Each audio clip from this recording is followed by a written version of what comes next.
So hello guys, review കണ്ട video എങ്ങനെ edit ചെയ്യാൻ നോക്കിയാലോ. നമ്മൾ ലാസ്റ്റ് പോസ്റ്റ് ചെയ്ത വീഡിയോയിൽ ഒത്തിരി പേര് നമ്മളോട് ചോദിച്ചാൽ നമ്മൾ യൂസ് ചെയ്യുന്ന സൗണ്ട് എഫക്ട്സ് ഒന്ന് അയച്ചു തരാമെന്ന്. ഞാൻ നിങ്ങൾക്ക് ഫ്രീ ആയിട്ട് ഞാൻ യൂസ് ചെയ്യുന്ന സൗണ്ട് എഫക്ട്സ് അയച്ചു തരാം.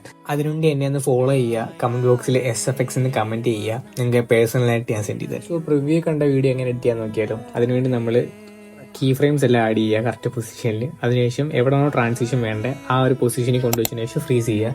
അതിനുശേഷം ഫ്രീസ് ചെയ്ത് വെച്ചിരിക്കുന്ന ഒരു ഇമേജ് ഓവർലേ ചെയ്യുക. അതിനുശേഷം അത് ലോങ് പ്രസ് ചെയ്ത് കുറച്ച് മുന്നോട്ട് നീക്കി വെക്കുക. ഒരു 0.5 ഡ്യൂറേഷന് സെറ്റ് ചെയ്തതിനു ശേഷം സ്പ്ലിറ്റ് ചെയ്തിട്ട് ഡിലീറ്റ് ചെയ്ത് കളയുക. ഇനി റിമൂവ് ബാക്ക്ഗ്രൗണ്ടിനകത്ത് കസ്റ്റം റിമൂവൽ ക്ലിക്ക് ചെയ്തിട്ട് സ്ക്രീനിൽ കാണുന്ന പോലെ ആ ഒരു ഇമേജ് കട്ട് ചെയ്തെടുക്കുക. ഇനി കട്ട് ചെയ്ത ആ ഇമേജിന്റെ സ്റ്റാർട്ടിങ്ങിൽ ഒരു കീ ഫ്രെയിം ആഡ് ചെയ്യുക, എൻഡിങ്ങിൽ ഒരു കീ ഫ്രെയിം ആഡ് ചെയ്യുക. then സ്റ്റാർട്ടിങ്ങിൽ കീ ഫ്രെയിമിൽ കൊണ്ടുവച്ചതിന് ശേഷം ഒന്ന് സൂമിൻ ചെയ്തിട്ട് താഴോട്ട് ഡ്രാഗ് ചെയ്ത് വെക്കുക.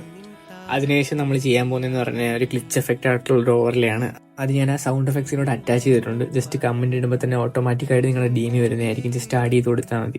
അതിനുശേഷം സ്ലൈസിൽ ക്ലിക്ക് ചെയ്യുക, ഡോഡ്ജ് എന്നുള്ള ഒരു എഫക്റ്റ് എടുക്കുക. അതിനുശേഷം ആ ഒരു ഓവറിലെ ജസ്റ്റ് സ്റ്റാർട്ടിങ്ങിൽ കീ ഫ്രെയിം ആഡ് ചെയ്യുക. ദെൻ രണ്ടാമതൊരു കീ ഫ്രെയിം ആഡ് ചെയ്തിട്ട് അതിന്റെ കമ്മലിന്റെ നേരെ കറക്റ്റ് അഡ്ജസ്റ്റ് ചെയ്ത് വെക്കുക. ഓരോ വീഡിയോസിനും ഡിഫറെന്റ് ആയിരിക്കും ആ ഒരു ക്ലിച്ച് എഫക്റ്റ് ആഡ് ചെയ്യേണ്ട പൊസിഷനും കാര്യങ്ങളല്ല. അതെല്ലാം നമ്മുടെ ഒരു ഐഡിയ വെച്ചിട്ട് കറക്റ്റായിട്ട് സെറ്റ് ചെയ്ത് കൊടുക്കുക.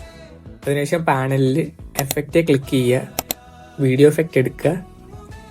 അതിനുശേഷം ബ്ലർ ഒന്ന് സെർച്ച് ചെയ്ത് കൊടുക്കുക.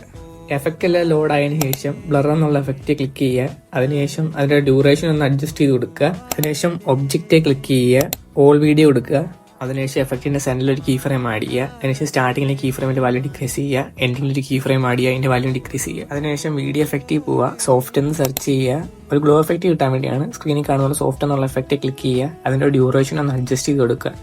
സെയിം ബ്ലറി ചെയ്ത പോലെ തന്നെ അതിന്റെ സെന്ററിൽ ഒരു കീ ഫ്രെയിം ആഡ് ചെയ്യുക. സ്റ്റാർട്ടിങ്ങിൽ കീ ഫ്രെയിം ആഡ് ചെയ്തിട്ട് അതിന്റെ വാല്യൂ കുറയ്ക്കുക. അതുപോലെ എൻഡിങ്ങിൽ ഒരു കീ ഫ്രെയിം ആഡ് ചെയ്യുക, അതിന്റെ വാല്യൂ കുറയ്ക്കുക. അതിനുശേഷം ഓരോ എഫക്റ്റും ഡ്യൂപ്ലിക്കേറ്റ് ചെയ്തിട്ട് എവിടേക്കാണ് നമുക്ക് എഫക്റ്റ് വേണ്ടത് അവിടെ കൊണ്ടുവന്ന് അഡ്ജസ്റ്റ് ചെയ്ത് വെക്കുക. സോ നമ്മുടെ ട്യൂട്ടോറിയൽ അത്രേ ഉള്ളൂ. എല്ലാവർക്കും മനസ്സിലായെന്ന് വിചാരിക്കുന്നു. സോ എന്തെങ്കിലും ഡൗട്ട് ഉണ്ടെങ്കിൽ കമന്റ് ചെയ്യുക, അല്ലെങ്കിൽ എനിക്ക് പേഴ്സണലായിട്ട് മെസ്സേജ് അയയ്ക്കുക. So signing out, this is ആദിസ്ക്രം.